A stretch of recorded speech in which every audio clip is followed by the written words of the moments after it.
mean, everybody has their own different story, but my grandmother and my grandfather, they used to take me to Vermont for, like, they used to watch over somebody's condo or something, and I was 5, and they brought me up to Vermont, and there was a video rental store right down the street. So we would go down to the rental store and we would pick out a movie to watch because, like, that's what you do in Vermont, I guess. And they picked out Creature from the Black Lagoon, and that was the first horror movie that I'd ever seen. That inspired me to want to have a haunted house for me and everybody in my elementary school. But we didn't have like a house to totally deck out, but we had a race car trailer because my dad used to race cars at the time, and we had a decent sized yard. So what we did was every Halloween or every Halloween weekend we would have a haunted yard, and there would be everything from a mummy's tomb to Dracula's lair to Frankenstein's laboratory to all of that, and every kid loved it. It wasn't super scary, but it was like paying tribute to some of those old classic monsters. I stopped having these haunted yards after elementary school, and I went to middle school and I became a dumb, angsty teenager like a lot of people did, and I still loved horror, but I didn't have an outlet for it. And I remember the first horror movie that, scared me but I loved was the remake of Dawn of the Dead. So that got me into, Romero's Living Dead series, and then that got me into horror in general, and then everything that, it all just kind of consumed me. I started reading Fangoria magazine. I started getting more and more DVDs and collecting, the remakes and the originals, and it became this whole thing.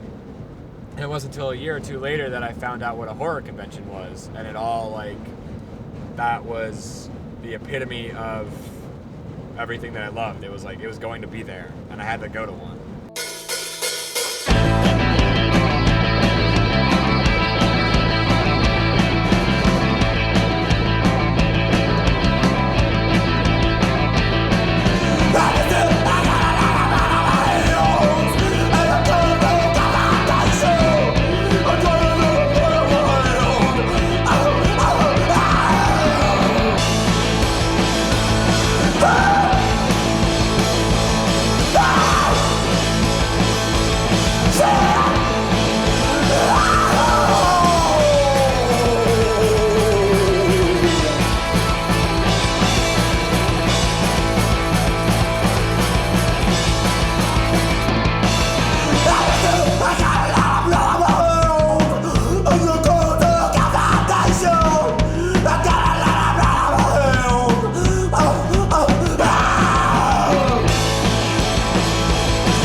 Going down.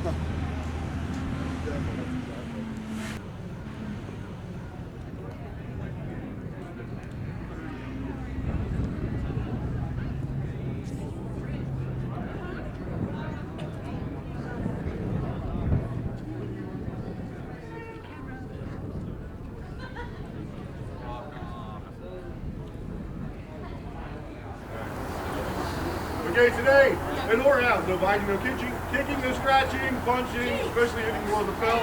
But this is horror house, so chainsaws, machetes, crossbows, perfectly acceptable.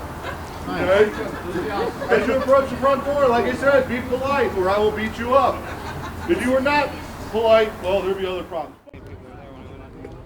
Well, a horror convention is a convention wherein horror stars and horror fans all unite for the purpose of bringing world happiness.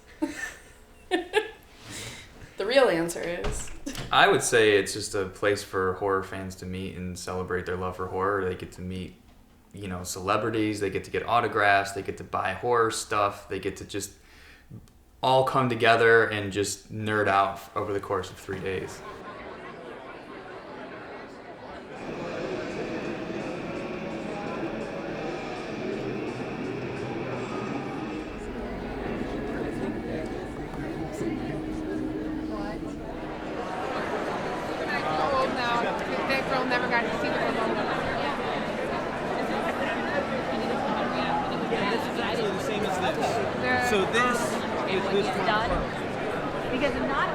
Usually it's Friday, Saturday, Sunday, and they're from 4 to 10 on Friday,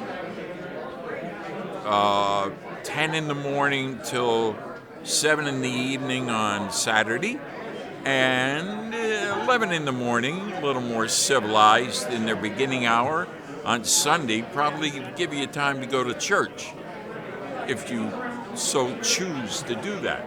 I walk in and I see Michael, I see Jason, I see jewelry dedicated to classic horror movies, and I see obscure horror movies that I have never before seen on DVD or Blu-ray, and then there are there's Danielle Harris, Kane Hodder, like people who are icons in the genre, and then all these people come in with these costumes and this makeup, and it's like a freak show, but in a good way. Please don't hit a sprinkler. It's the last thing I want, man.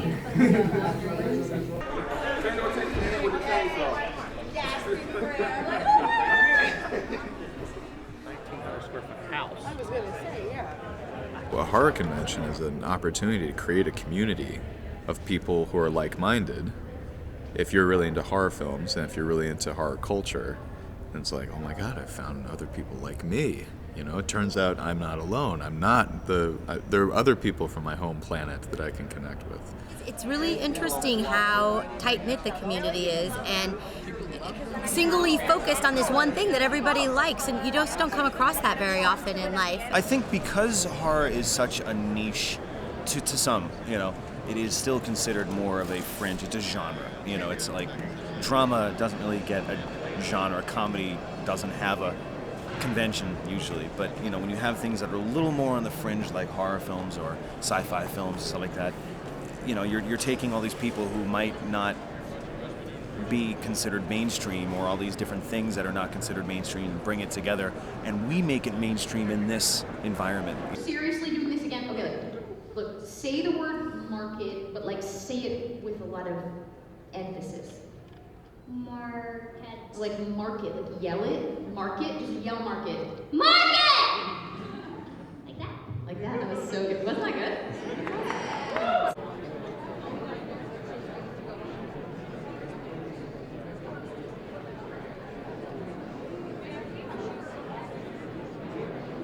I've never been to a horror convention before, and now I feel like I should go to all of them. I've done some in LA, but I've just done 3 out of town. I've been here for 5 years. I've probably done about 10 conventions now. 10? Not exactly sure, but I've been to many. Yeah. This year's the biggest one. We've done 22 now. I've been to at least 30. I've been going to conventions since 1999. I started in, say, 1999. We'll just start with 2000. It's 2012. Let's say I did 20 a year, so 12 times 2, 240 maybe? That's a lot. I've been doing horror conventions for about 20 years. The first convention I attended was in New York City, and I have no idea what to expect. And it was very eye-opening that there was such a large community of people who really treasured horror movies and had made it really kind of their life work to meet the stars of horror movies and to learn as much as they could about horror movies. They collect pictures, they collect posters, they collect toys, and so I really feel like I've watched an industry grow over a pretty long period of time now. The convention thing has absolutely exploded because there were some that were doing so well. I think that they sort of laid the groundwork. Like Fangoria's Weekend of Horrors, for example, was one of the pioneers in the what we know as contemporary convention world for this stuff.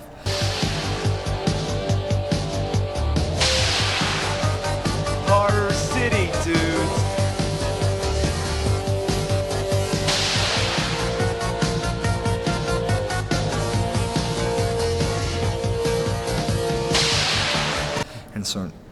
with the success of these bigger shows, a lot more people go, hey, I don't have anything in my neck of the woods. I can put something together. And it may be as simple as something in an airport, in a conference room. There's those. There's just autograph shows. But there's more than ever.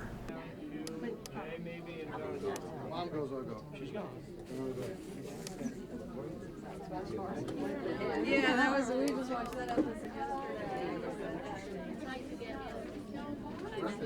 Really? That is the cute. Oh my god, his feet are insane.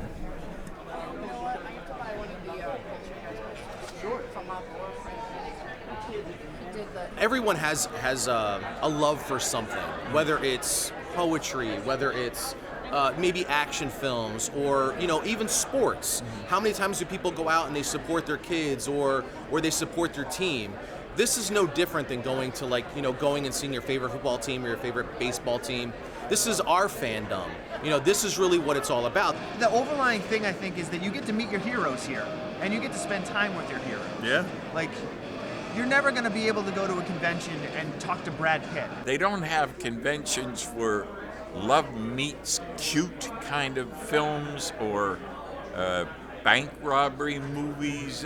Or you're not going to be able to go to a convention and sit down with, Paul Newman. Well, Paul Newman's dead, so if you sat down, maybe Harrison Ford. There's probably a better chance of him showing up here than you would expect. But yeah, like a Harrison Ford, or George Lucas does it. Like you can't go and get George Lucas's autograph, can No, you? he does Celebration.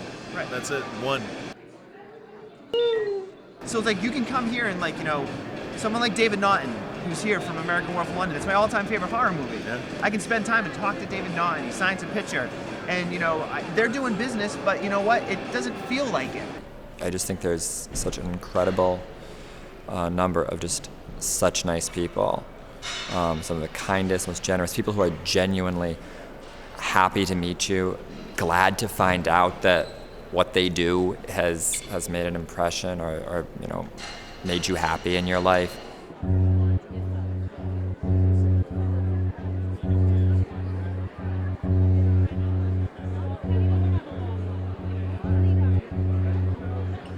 I love meeting and talking to the people who were moved by something I got to be in. So, in a way, we have a shared experience.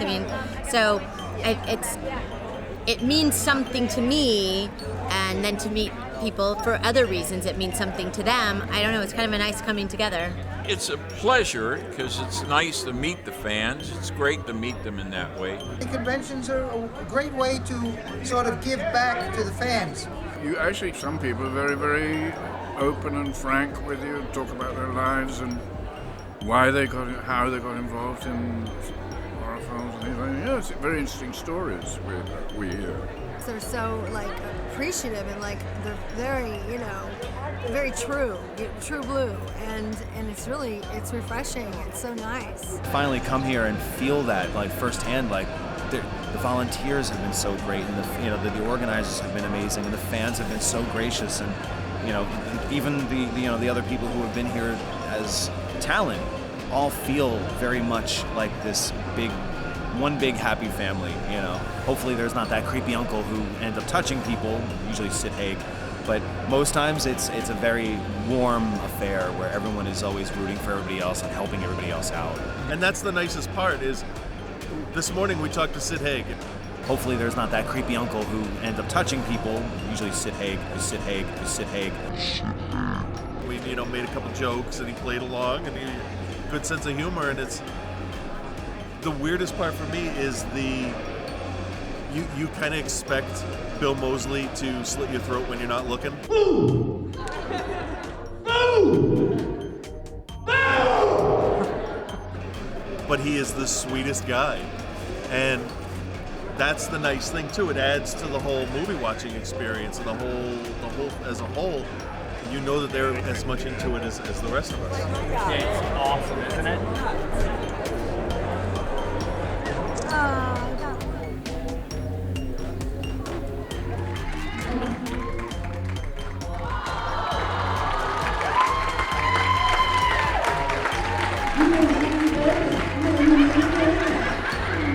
Yes, I'll be killing you next.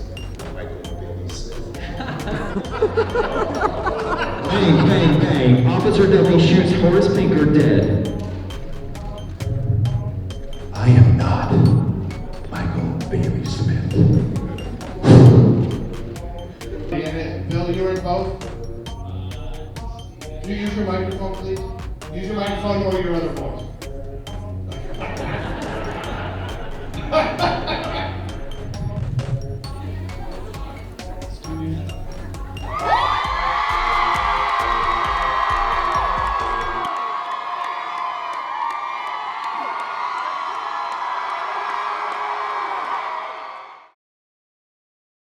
I went to my first convention when I was 15. My mom took me to Rock and Shock in Worcester, Massachusetts. I'm from Connecticut, so I was reading Fangoria and they advertised Weekend of Horrors, and you know, it was in New York and LA, and there wasn't really any place that I could go.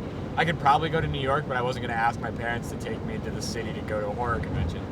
So I started doing some research and I found Rock and Shock.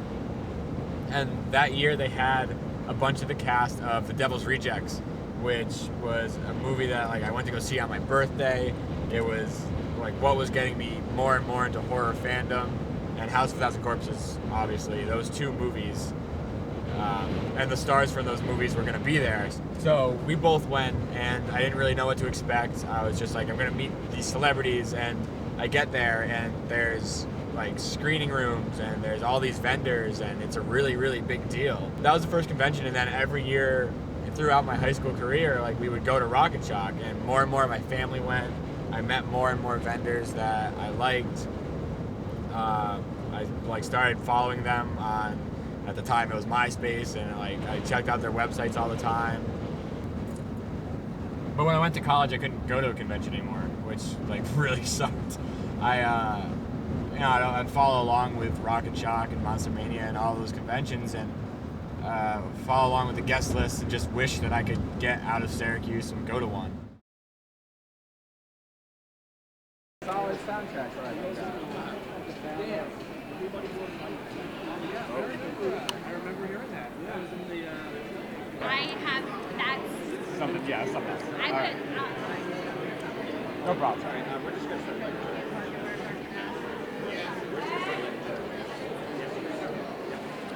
Alright, yeah. No, don't worry about it. It's all good. Things change. Yeah. No problem. No problem. I appreciate it. Thank you.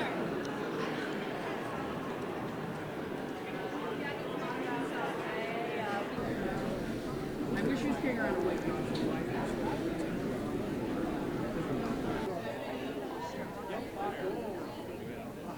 This set?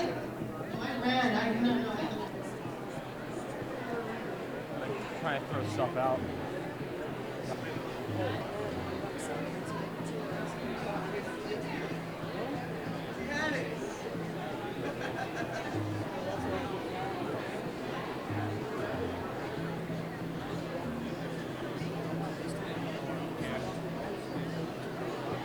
It's a family reunion you want to go to, or a high school reunion you want to attend. It's like Christmas. It starts to become like Christmas. If Halloween is Christmas for horror fans, then conventions are like Christmas Eve. You're this giddy kid. Kind of like Thanksgiving weekend, you know, it's like where the whole family comes to like someone's house and everybody gets a little crazy, a little drunk, and then they have naps. I think like football culture in some ways is really similar to horror culture because it's this activity that everybody does together. We gather. It's kind of like church. It's kind of like this communal gathering of like-minded people that all have a unique take on the same experiences, just in their own way. It's like hanging out at school recess or something, you know, like in the, at the cafeteria, you always gravitate to the table of the kids that you like the most who are into the same stuff. So think about that on a grand scale, all the same kids from all the same, or, now adults from all over the country or the surrounding area meeting together over a common love. But also, I think, part of that is to meet celebrities. I mean, that's certainly a draw, that's what headlines these things, meet, Jamie Lee Curtis at the Horror Hound, or meet, Robert Englund or Kane Hodder or something like that. People want to meet these celebrities. They want to feel a part of them, and then in doing that, they get to see each other and meet each other and then hang out. And I think it's a great experience. I was a huge fan of horror since I was a kid, but I couldn't connect with my friends the way that I could connect with people here. But it's like there are people who, yes, devote their lives to like tracking down all the sequels and collecting them, and like you can make an obscure reference and they'll know what you're talking about. I never felt a community like I did until I went to a horror convention. Like for the first time, I felt like, oh my gosh, here are people who are just like me. We all fit in perfectly, and you know, I felt at home the first time I went to a convention. It's kind of neat, you know, because I used to just see these people on message boards, but they're all here, you know, and so there's this like unspoken respect.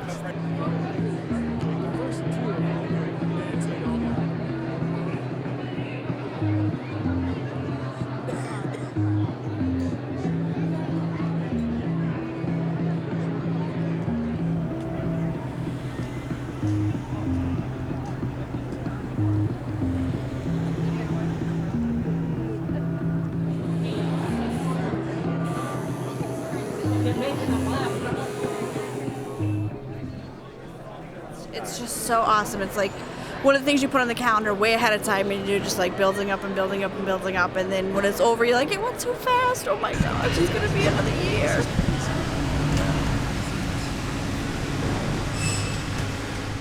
Con life is sort of, it takes on a life of its own. It's like your separate little sub-family. You know, you go to these conventions, and it's funny because when convention season is here, we're like, oh gosh, we gotta pack all this crap up, we gotta go here, we gotta do this, and you know, it's a lot of work.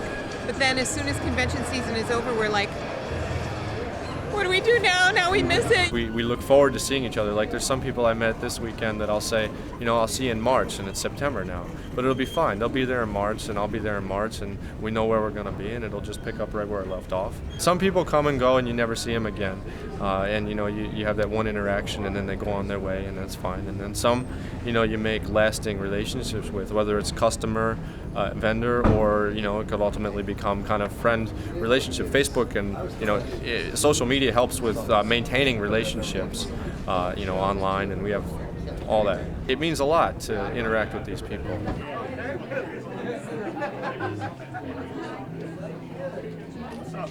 Put up! It's the show itself, it's the hanging out after hours, it's everything, and it's so weird how many people I've become close with because of conventions. Like you know, if I were to look on Facebook right now, half the people that I've made friends with in the past few years are all people I've met because of conventions and because of the horror community in general. It's kind of insane. Living in the age of, you know, I think it's some of the best, that's probably the best thing about social networking and Facebook and all that, is that it doesn't stop and then wait until the next time. You can keep in touch. You can, every convention I go to, you know, my friends list goes up, and it's great to see what we do in other parts of our lives or other events we go to and put pictures up and share experiences.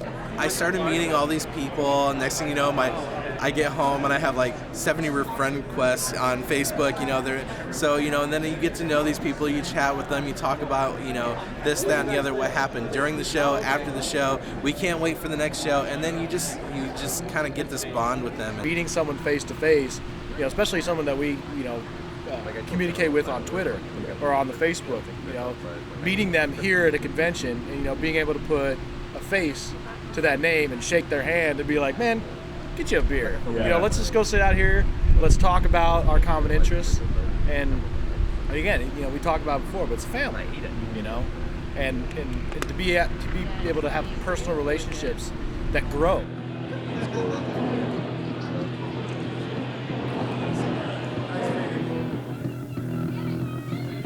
Hit somebody.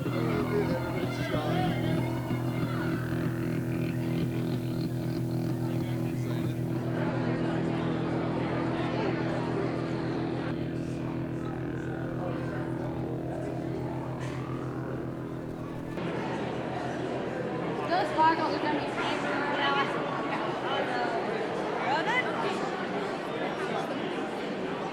I think we're definitely stereotyped. We get a bad rap. Everybody thinks we're freaks.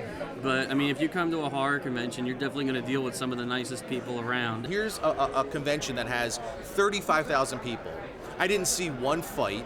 You know, I didn't see any nonsense that happens everywhere else. Are we really that bad? When they think about people who really like horror, they kind of like to characterize us think as of freaks. the piercings and the tattoos Yeah. and the clothes. You know, Yeah. it's the same old, the age-old thing. Yeah, but if they really understood, like, we're all really good people. Like, at conventions, we're some of the like nicest people you'll ever meet. I mean, and like, you know, Ben's married with 2 kids. It's not like he's going home at night and like ritualistically. I'm not, you know, putting pentagrams into my chest, Yeah. you know, or killing virgins. It's pretty much standard, you know. Yeah, so I only that's- do that in one area of my house, actually. The living room's pretty, it's Yeah. off limits.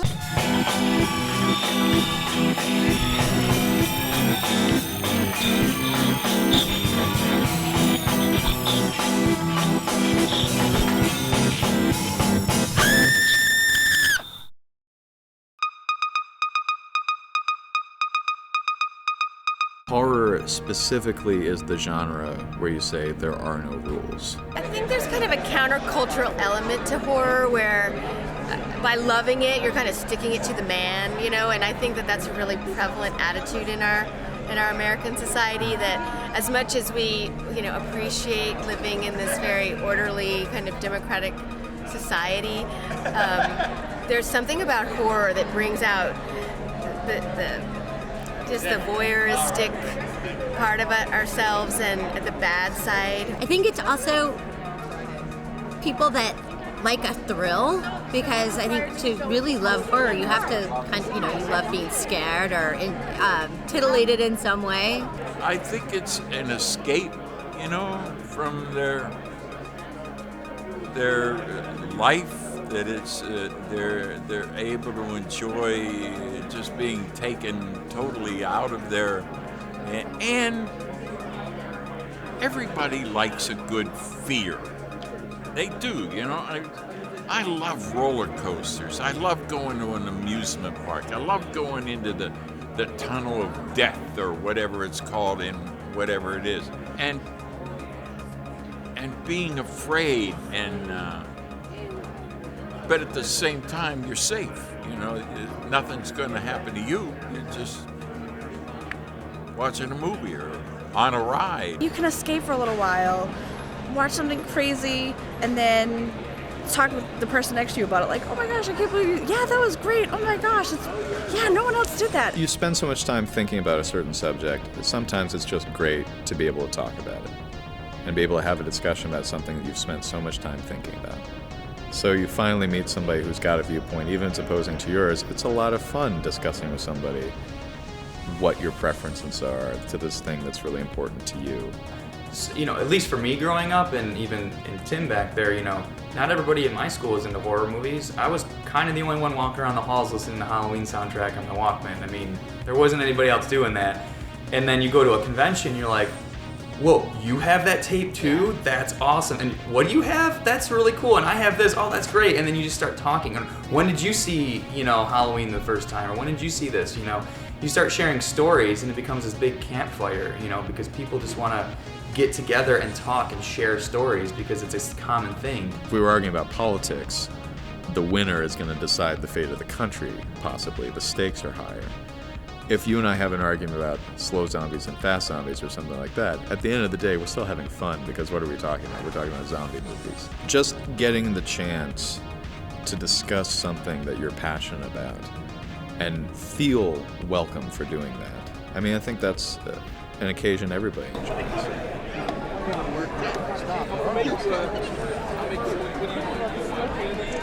We call ourselves a convention family, but like you really are after a while, and you get to know people, and you know their lives outside of conventions and things like that, and you know you all get very close very quickly, all stemming from that love of horror movies. Yeah, I think the horror becomes a springboard. You know, you meet on this common ground of horror, and you say, okay, we love, you know, similar movies, or we have our opinions about these movies, and that's what brings you together. But then you start over the course of a weekend, and then you see these people twice, 3 times a year. You start talking about more than just horror movies. And you start talking about life and backgrounds and history and experience, that type of thing. And then you just develop these deeper relationships. And now, you know, like Chrissy said, when we go to conventions now, when we see people, we're like, oh, hey, you know, how's your job going? Or how's your wife, or your kids, or your husband? You know, it becomes more about the friendship than it is the movies themselves. I mean, that's always gonna be there. A convention family. Oh, that's awesome. It is a group of people that you've met through a convention, from doing it either once and you just really strike a chord, or years and years and years of seeing each other. And it's like the family that you can get together with for one holiday a year, 2 holidays a year, and you don't fight over dinner. You're just all really excited to see each other, and it's always so fun, and you look forward to it, and it's just a great feeling. You see the same t-shirt vendor, you see the same collectible vendor, you see all these people that, you know, you get to know, and you only see them once, maybe twice a year. I mean, we don't do a lot of conventions, but you know, we know when we come here there's going to be, the t-shirt guy is going to be here, the collectible figure guy is going to be here, and you can be like, hey man, what's going on? And they remember you. It's not like that like in everyday life. I have a very strong group of friends who I only see at conventions, and those people include actresses that, like Lisa Wilcox. We weren't in the same film, but because we have been to so many events together, we're actually really good friends. And when my first interactions with Robert Englund after the movies were done were always at conventions, and then our friendship grew. We were able to spend time together, and as a result, now I would consider him a really great friend, and we talk to each other outside of conventions. And I really look forward to some conventions where I'll see like all the kids from Nightmare on Elm Street Part 3. Like, I'll be like, oh my gosh, I get to be with Rodney, and I get to see all these cute kids that I just fell in love with back then, and that's really the only place where we all can get together. I love my con families. I have multiple con families. Rock and Shock's con family is definitely one of the warmest. I've made, some of my best friends through this, and even though we only get together like 2 or 3 times a year, it's like they say, best friends can like pick up, if they're not seeing each other for a long time, like right where you left off, and like you haven't skipped a beat. One of my friends lives in Rochester. I mean, I talk to him almost like every other day. I met him through this. He met his girlfriend through this. We actually met because of a convention. That's true. Those are probably my closest friends, are my convention friends, because I see them, so many times a year, and so I don't know, it's just a really great warm feeling.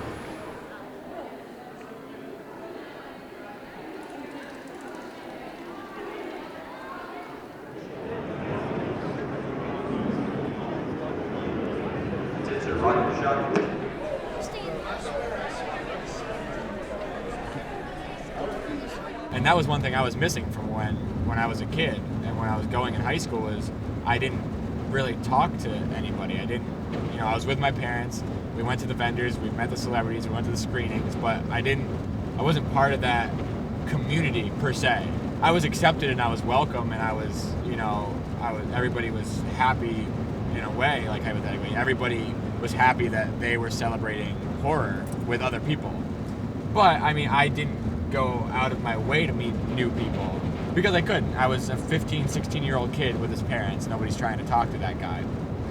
So what I was missing more and more was that sense of community, that sense of belonging. I had friends up at school that liked horror, but I wasn't celebrating the genre with other people who like it as much as I do.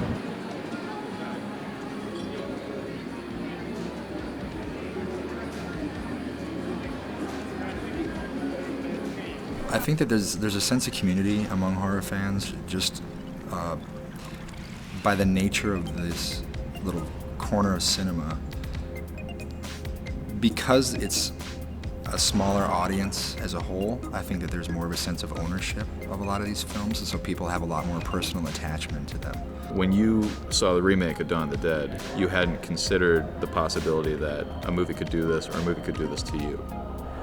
And then you step through that gateway, and it almost becomes like a drug of I have to find other things to give me the same sensation. So Dawn of the Dead, the remake, leads to Dawn of the Dead. The original leads to Day of the Dead, leads to Return of the Living Dead. Shaun of the Dead is in there, and everything in between. And then it's sort of like, okay, I've exhausted zombie possibilities. Are there other things that can do this? And then all of a sudden you're watching Texas Chainsaw Massacre, and you're watching Near Dark, and you're watching all the classic, anything. You're watching The Shining. You're discovering the possibilities for this genre.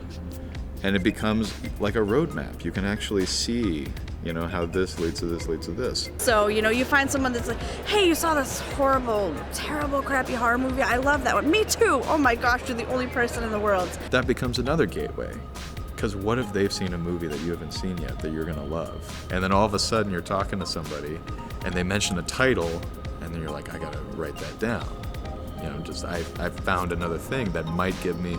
You watch and you're like, they're crazy. How do they like this more than? And then you find this other random thing, and then you share it. You become a horror fan, but then you use that as a way to communicate with other horror fans and build that community. So a lot of the friends that I had were people that I met at a horror convention, or the other kid in school that read Fangoria magazine. Everybody needs the thing that they can latch onto as this is special to me, and this is outside of the norm. This is outside of the tasks I have to get through to make my life happen. So, and that's, you know, the nature of escape is like, what's something that can take me away from that which I'm used to and that which I'm probably bored with.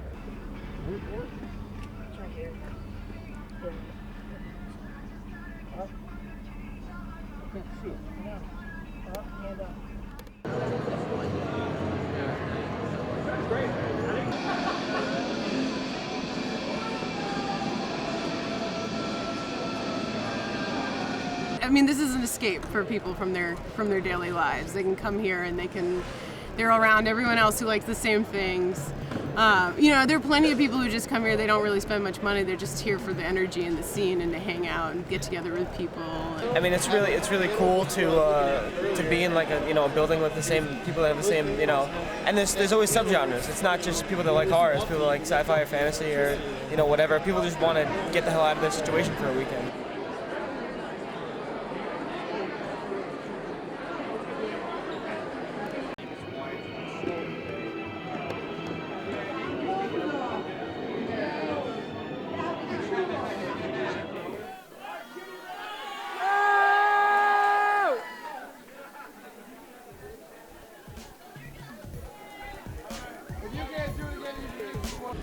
Aside from like Laurel and Hardy, the Three Stooges, I mean, are you really going to remember every character that Ben Stiller ever played in a comedy movie? No, you're not going to bring that with you. But you are going to remember Freddy Krueger. You are going to remember Frankenstein. You are going to remember The Blob. You are going to remember those things. Where else will you find someone to, sing the Silver Shamrock song with you, or talk about how awesome the song at the end of Shocker is? You can't have a hooded sweatshirt of a Matthew McConaughey movie. You can't do that. No one gives a crap. They wear, flannel or Argyle or whatever it is, and they watch their movies. It's not a lifestyle. If you're wearing a shirt that says Fangoria or says Suspiria or something, it's going to spark conversation because horror fans love to talk to other horror fans. And because it's also personal for us, and we attach ourselves to these pictures, I think that there's just like a built-in camaraderie.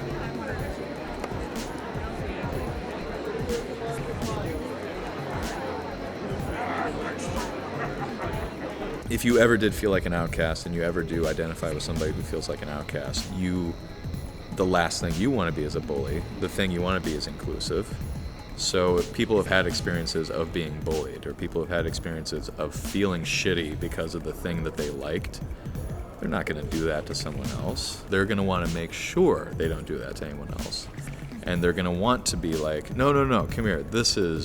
We all love this stuff and we can talk about it and it's cool here. And it's not exclusive. New people are always coming in and everyone makes everyone else feel welcome. Is that they are accepted. They aren't banished because they don't have a piercing in their nose or a tattoo or a black shirt, whatever that you want to call judgment on. They're not banished because they're accepted because of who they are, which is what I like about the community, is because it is an accepting community. You don't have to dress the part, if you will. I mean, I don't. It's always going to be like that. Oh yeah, I think it's always been like that, and I think it always will. I don't foresee it changing. I don't see why it would. You're spending 3 days with these people, and you don't expect in 3 days to learn a lot about a person, but when you're with people who are there because of something that they love, they are like outgoing and they open themselves up to other people. Nobody's vulnerable in that place. Everybody's safe and everybody's having a good time. It's important to have that sense of community in any aspect of your life. I mean, it's not just horror, it's just that happens to be what we all love. If you get a bunch of gun experts together at a gun show, they're going to talk about guns. And they're going to have a really good time. You get a bunch of people who are really into 1940s aircraft, from World War II, and that's what they'll talk about. And if they see a movie from World War II, if they see a World War II movie, they're going to focus on the planes, that kind of thing. All the stuff that we're talking about are the cornerstones of society anyway, just the idea of shared experiences and the idea of bonding to people in a community. So why should that be any different when it comes to an interest like horror films?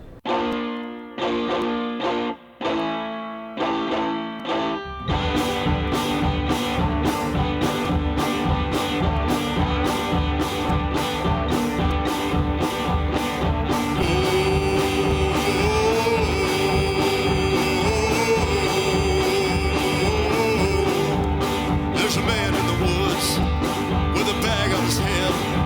He's got a burlap face and blood on his hands. And he's looking for me, and he's looking for me. And it's quiet all around with smoke on the wind. And I'll be keeping my distance from Cedar Grove. And I'll be keeping my distance from Cedar Grove. It's it doesn't matter your age. I'm 35 years old, and I love horror as much now as I did when I was a teenager. Probably more, because I have a better understanding of it. But you have the kids walking around here that are 13, 14, some of them even like under the age of 10. But then you got the guys walking around here that are in their 60s. You see these like little kids and they're dressed up and they're loving it, and it's like that's how it should be. Whether or not maybe they're watching the movies, but they're in the environment. They can see people dressing up. They can understand that it's fake, that it's fun. It's supposed to be cathartic. It's not supposed to be something that's, taboo. Especially with the kids, we see things through a completely different set of eyes. So, they'll see a monster and they think it's beautiful. Or, they see Jason and they're like, he takes care of naughty teenagers. They don't think he's like this awful, scary guy. What are those on its head? Eyeballs popped out. What were they? Eyeballs popped out. And I just love that at conventions you get these kids and these families, and it's not a place just for the dads or maybe just the moms to go to and leave the kids at home. We had both grandmothers here this time, grandfather, cousin, aunt, the kids, everybody. My nanny, my mommy, my daddy, my papa, my auntie, and my Chris. We see each other, say, hey, how have you been? Or to see, wow, your son's getting so big. And, as the years have gone on, if people have said, I've had a couple of people say to me, been watching these kids grow up for a few years here. This is a less aggressive tarantula that you can hold. You can? That you can. Oh, it's a rose hair. We look forward to seeing so many people here, and with the kids every year they're growing up, and so everyone looks forward to see, oh, look at how much they've grown up. I've seen people get married and now their kids are 4 and 5 years old and stuff, and that's really cool because they're going to bring their kids.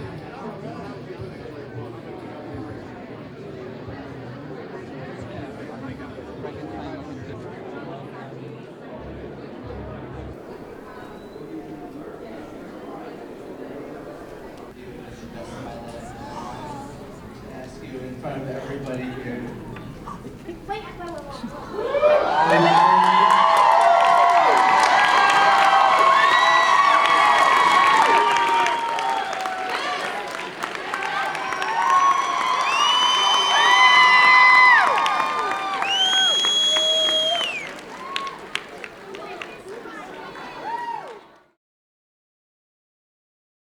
So you go and you feel accepted, you feel at home, and you find new friends, you meet new people, you find new movies, you feed your obsession in the best way, in the healthiest way, by being part of a community.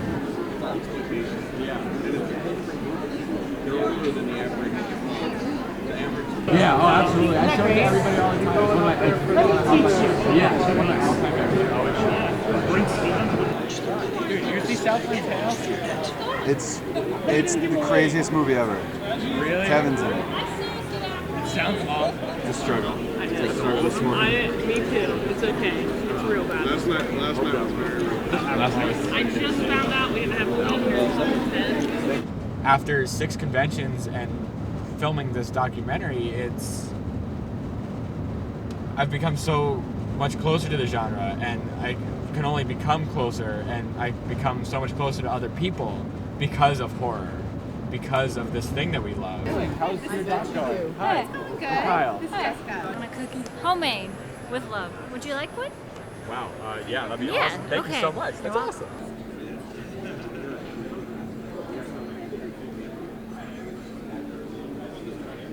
How's your filming going? Yeah, it's going well. This is Evan. What's going on, guys? Who's helping me this weekend? Yeah, no, it's We love conventions.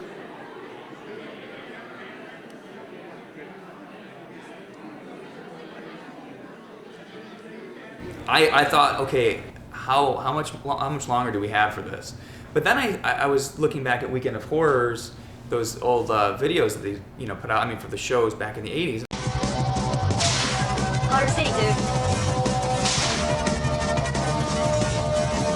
And I thought, people have been doing this for 25, 30 years almost, and it really hasn't stopped. It might evolve, it might change. There are going to be shows that grow, some shows aren't going to last, but I don't really think it's going to go away. It only gets stronger as strong as the genre allows it. So if there are filmmakers out there who keep making great horror films or sci-fi films or genre films, then there's going to be fans for them. If people stop making them, then the fans are going to go away and they're going to find something else to latch onto. So it's a two-way street. If you build it, they will come. Sort of analogy. A lot of horror fans had that moment where they felt like an outcast, or had that moment where they felt like a geek.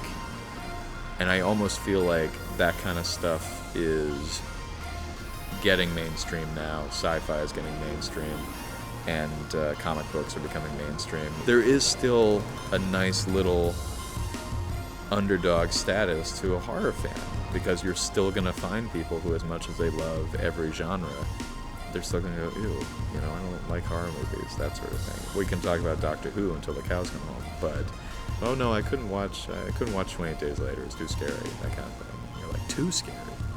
The people who are fans of this stuff are always going to want to find others. That's just it's built into it to share this. And so as the medium changes, we've already been through medium changes over the years. I mean, horror fandom, this community survived early days when people would see a film once in the theater and assume they'd never see it again. Now, when we have remakes of Halloween and Nightmare on Elm Street, it's reintroduced this new generation to the old stuff. So now they're like, oh, I can meet the original Nancy. So that's nice. Yeah. So this is a good time for it. Yes. I mean, there'll be ebb and flow like there is with everything else. Yeah. But I feel as though they'll never go away. Yeah, no, there's always going to be horror conventions. They might not be on the scale that they're at now, and there might not be as many of them. But I think there's always going to be that core fan base. If you go back and you watch a great documentary, Fangoria's Weekend of Horrors, you'll see the same devotion, the same people. It could be like it was filmed this week. And the only difference is, back then, all those movies and all those characters were pretty much brand new. People were going for Freddy and they were going for Elvira. And it was 1985, 1986. So Elvira and Freddy, they're relatively new on the scene.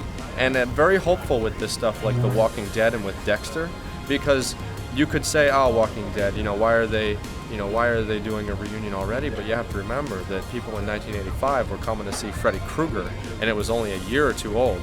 So I'm very hopeful for years from now being able to come and see Walking Dead stuff, Dexter stuff, and then still having the old stalwarts. You still got Robert Englund, you still have Elvira, you still got Gunnar Hansen, you still got George Romero. So, let's enjoy and love the people that have always been there while they are still here. But let's also be, cognizant of the fact that there are plenty of new things that we can latch on to.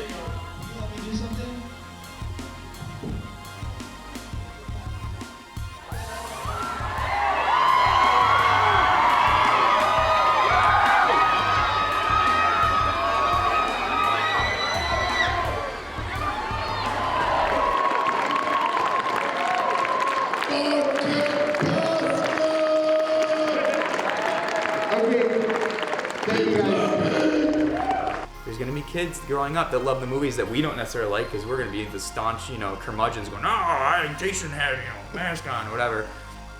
He's the better killer, Michael Myers, And they're like, no, it's Jigsaw,